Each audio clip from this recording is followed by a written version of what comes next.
איך נזהה את השורשים של הפעלים?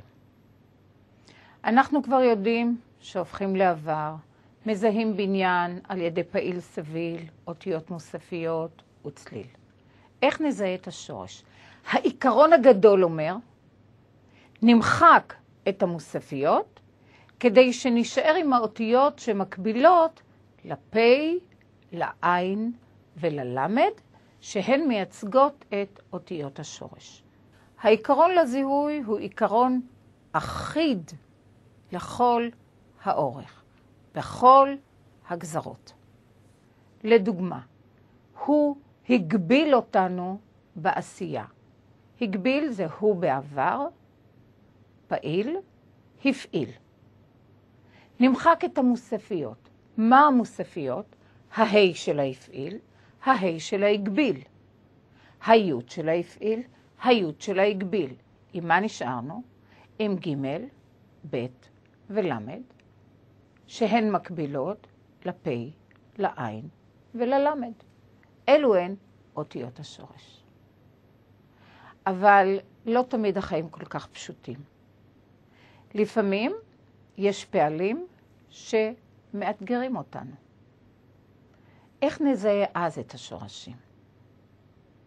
העיקרון הגדול יהיה תמיד מחיקת המוספיות.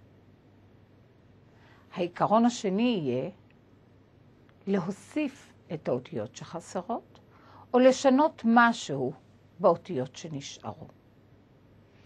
נעבור על הפעלים לפי הגזרות שלהם, כשהעיקרון יהיה עיקרון משותף. אני חוזרת, מוחקים מוספיות. הגיש, הפעיל, מחקנו ה', מחקנו י'. נשארנו עם שתי אותיות בלבד, אבל יש דגש בגימל. את הדגש מהמגישים העברנו להגיש, לצורה של הוא בעבר. אם נשארו שתי אותיות ודגש, מוסיפים נון בהתחלה. והנה יש לנו שורש בין 3 אותיות. נון, ג', שין. נלך לדוגמה הבאה. מוצתת. הוצת, אמרנו שהבניין הופעל. נמחק את ההי המוספית של ההופעל, את ההי המוספית של ההוצת. שוב נשארנו עם שתי אותיות ודגש. אבל הפעם נשארנו עם שתי אותיות ודגש בצדיק.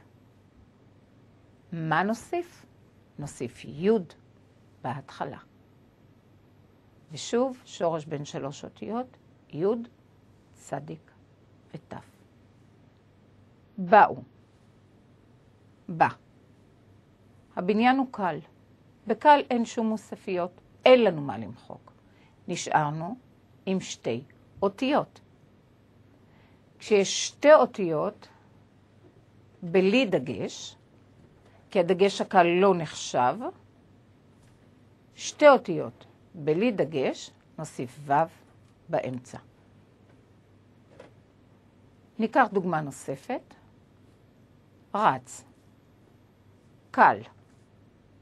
שתי אותיות בלי דגש, מוסיפים ו' באמצע. השורש רש, ו', צדיק. תריצו. הריץ, מחקנו ה', מחקנו י'. שוב נשארו שתי אותיות בלי דגש, מוסיפים ו' באמצע. תכסי. כיסה, פיאל. בפיאל אין מה למחוק, בכיסה אין מה למחוק. קיבלנו שורש מלא. כ', ס' וה'. גיליתי. פיאל. אין מה למחוק. ג', ל', ה'. מובילים. הוביל. מוחקים ה', מוחקים י'. נשארנו עם 3 אותיות. מצוין, לא צריך להוסיף שום דבר. אבל את הו' תקצרו לי'. תקבלו את השורש. י', ב', ל'. דוגמה נוספת. מקומם. אמרנו קומם, אמרנו פיאל. בפיאל אין מוספיות, אין מה למחוק. האם השורש הזה הוא מרובע? לא. אם נשארו 4 אותיות ואחת מהן היא ו', מעתיקים את 3 האותיות הראשונות. השורש יהיה ק' ו' מ'.